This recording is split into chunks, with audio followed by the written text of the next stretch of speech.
कि आप करें तो रास लीला, सर्व हम करें तो करेक्टर ढीला। गजब देश है भाई, गजब का स्टेट है मेरा। झारखंडी लोग लेल्हा धेंधा बोका, एकदम बोका के स्टाइल में समझाते हैं खतियान का लड़ाई को। और हम खुले मन से कहते हैं, मीडिया बंधुओं के माध्यम से कहते हैं कि जिन लोगों को अपने राज्य में गन्ना छीलने के लिए रखा नहीं जाता, वो बनना यहाँ मंत्री बन के बैठा। और आज इस आंदोलन से अगर 22 साल में इनको डर लगा है, तो इसीलिए डर लगा है कि इससे पहले सब ठेंगा छाप मंत्री लोग होता था, आज भी मोटा मोटी उतना है। मीडिया वाला पूछता था कि 1932 तो अंग्रेजों के टाइम का है, कैसे चलेगा? तो हम लोग तो मीडिया लोग को बुलाते हैं, सामने आइए। सिराज भाई तो बहुत सामने हैं, जोहार हजारीबाग बहुत सामने हैं, तो हम सामने बुलाते हैं, उनको आर्गुमेंट दलील प्रेजेंट करते हैं कि 1932 कहे नहीं चलेगा, कहे नहीं चलेगा। इसी देश में 1860 का कानून चलता है, 1932 कहे नहीं चलेगा भाई। ये जो बड़ा बाबू 107 की धारा लगाते हैं सर, 107 की धारा मारपीट के लिए, 307 का पार फाड़ने के लिए, 302 टपका देने के लिए, ये कब के कानून है? 1860 के कानून है। तो यदि इसी देश में 1860 के कानून चल सकते हैं, तो 1932 कहे नहीं चलेगा भाई। यानी वो हुआ ना कि आप करें तो रास लीला, सर्व हम करें तो करेक्टर ढीला। गजब देश है भाई, गजब का स्टेट है मेरा।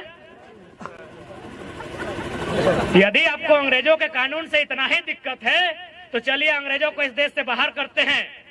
सबसे पहले रेल की पटरी को उखाड़ फेंकते हैं। किसका है रेल की पटरी? अंग्रेजों की। एरोप्लेन किसका है? अंग्रेजों का। तो बोलिए इंडियन को कि कुछ नया अपना काम करें। अंग्रेजों का रेल चलेगा, ए मनोज दा, अंग्रेजों का रेल चलेगा, अंग्रेजों का एरोप्लेन चलेगा, अंग्रेजों का खतियान नहीं चलेगा। चलिए अब बोका का जैसा समझाते हैं, मुख्यमंत्री बोलते हैं ना, वो बोका हम लोग का डायलॉग कॉपी कर रहा है। एकदम बोका, झारखंडी लोग लेल्हा धेंधा बोका, एकदम बोका के स्टाइल में समझाते हैं खतियान का लड़ाई को। यदि एक बांस का टुकड़ा को लिया जाए, उस बांस के टुकड़ा को दो भाग में बांट दिया जाए, तो क्या दोनों का रंग बदल जाएगा? बदलेगा नहीं ना। क्या दोनों का गुण बदलेगा? क्योंकि दोनों बांस कभी एक ही बांस था, दोनों बस अलग अलग फाड़ा हुआ है। तो ठीक उसी प्रकार हम भी बिहार से न फाड़ा हुए हैं। तो पता कीजिए बिहार में कौन कानून है। 1932 अगर वहां खतियान का कानून है, तो झारखंड में क्यों नहीं होगा जी? चलिए और एक उदाहरण, जमीन की जानकारी रखने वाले, यदि भाई भाई में जमीन का बंटवारा होता है, हे मिथिलेश दा, भाई भाई में यदि जमीन का बंटवारा है, तो क्या बदलता है? एकड़ डिसमिल बदलता है, खाता नंबर बदलता है क्या? बच्चा है जमीन के मामले बताइएगा। दो चार को सीनियर लोग, मनोज दा को सीनियर ही मानते हैं, तोरा सीनियर माना है भैया भाई गलो। तो जमीन जो बंटवारा होता है, खाता नंबर बदलता है क्या? नहीं बदलता। कि मेरा 510, पिताजी का 510, तो चार को भाई का 508, 509, 507 होता है क्या? प्लॉट नंबर बदलता है क्या? तो बिहार में अगर 1932 है, तो यहाँ क्या दिक्कत है? ठेठ भाषा में।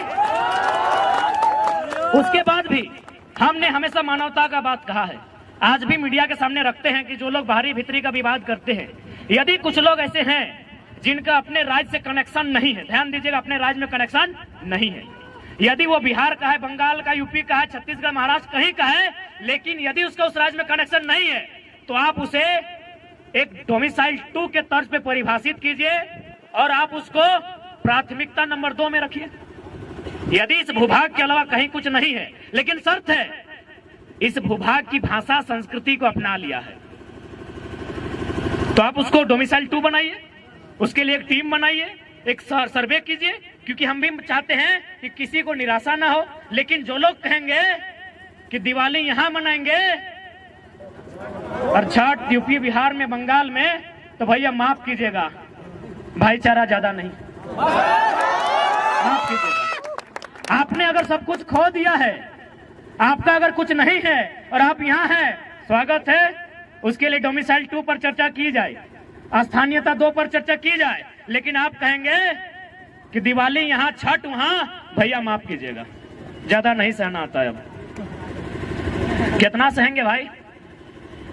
यही सहने की दशा है ना। यही सहते सहते हम लोग तो सब कुछ गंवा दिए, हजारीबाग गंवा दिए, नहीं गंवाए? ये है विधायक यहाँ का, कहाँ का है? यूपी का। कितना गंवाएंगे? विधायक गंवा दिए, सांसद कहाँ का है? सांसद भी गंवा दिए। क्या लगता है भैया कहाँ जाइएगा? खत्म हो जाएंगे। इसीलिए आज खड़ा हो जाओ, जाग जाओ। अभी तो विधायक सांसद हाथ से गया है, ये जमीन, खेत, खलिहान सब चला जाएगा। और क्या लगता है आपको कि भला करने के लिए विधायक बना है क्या? पता कीजिए, झारखंड का सबसे अमीर विधायक में मनीष आता है। ये देखा कि हजारीबाग में टोल रोड नहीं है इसका विधानसभा में ना, ये जाके डुमरी का टोल प्लाजा इसी का है। पता नहीं है क्या? पता है ना, इसका टोल प्लाजा डुमरी में है, कुलगो वाला। क्या लगता है विकास करने के लिए आया है? दोनों हाथ में लड्डू खाने इन लोग यहाँ आया है। और हम खुले मन से कहते हैं, मीडिया बंधुओं के माध्यम से कहते हैं कि जिन लोगों को अपने राज्य में गन्ना छीलने के लिए रखा नहीं जाता, वो बनना यहाँ मंत्री बन के बैठा। अब आप कहेंगे कि अब पढ़ा लिखा लड़का हो गया, ऐसा बयान क्यों दिए? चलिए बताते हैं क्यों दिए। कि माननीय बन्ना को गन्ना छीलने लायक क्यों बताएं, बताते हैं। मीडिया बंधु ध्यान से रिकॉर्ड कीजिएगा। माननीय बन्ना जी, मंत्री है, थोड़ा जी लगा देते हैं। माननीय मंत्री बन्ना जी जो हमारे झारखंड में अतिक्रमणकारी हैं, जैसे भारत के लिए विदेशी लोग आक्रमणकारी थे, वो हमारे राज्य के लिए आक्रमणकारी हैं। वे एक फंक्शन में गए थे स्टूडेंट के बीच पटमदा क्षेत्र में। क्या भाषण दिया पता है? माननीय मंत्री ने भाषण दिया है। क्या भाषण दिया पता है? कि हम ना मैट्रिक में चोरी कर रहे थे। माननीय स्वास्थ्य मंत्री का बयान सुनिए कि हम मैट्रिक में चोरी कर रहे थे, एगो एसडीओ आके हमको पकड़ लिए। क्या बोल रहे हैं? कि एसडीओ हमके पकड़ लिए, आज वो एसडीओ मेरा सेक्रेटरी है, हम मंत्री बन गए। अरे यार, ऐसा उदाहरण देगा? इतना बोका आदमी, इतना बेकार आदमी कैसा उदाहरण दे रहा है? यानी स्टूडेंट को बोल रहा है कि काहे पढ़ाई लिखाई में समय गवा रहा है, चोरी उरी करो, बनना, गन्ना छीलने लायक नहीं थे, बनना बन गए हैं। मंत्री जी के बयान है। इसलिए आज प्रत्येक नौजवान को उस दर्द को आभास करना होगा, आपके माँ के उस सपने को आभास करना होगा कि किस प्रकार माँ ने जूठन खा के अपने पुराने गहने को, पड़ोसी को गिरवी रख के आपको हजारीबाग रांची पढ़ने के लिए भेजा है। आपको पिता के उस सपने का ख्याल करना होगा कि इस प्रकार फटी धोती, फटी गमछी में खेती करके, पैसा जुगाड़ करके आपको हॉस्टल पढ़ने भेजा है। इसलिए आज नौजवानों, आज समय है उलगुलान का, आज समय है जागरूकता का, आज समय है इस लड़ाई को एक दिशा देने का। वरना क्या शौक था 2 बजे रात तक? देखें, हम कंटिन्यू साल भर से देख रहे हैं, जो नौजवान 2 बजे रात तक जागते थे, चाहे नौजवान हो या नौजुवतियां हो, जो रात को इसलिए जागते थे, आंखों में इश्क के सपने लेकर जागते थे, आज 2 बजे रात कहते हैं दादा काल कहाँ आंदोलन हो। जो इन आंखों में इश्क के हसीन सपने सजाते थे, आज वो नौजवान, वो नौजतियां पूछती हैं कि दादा कल कहाँ आंदोलन है।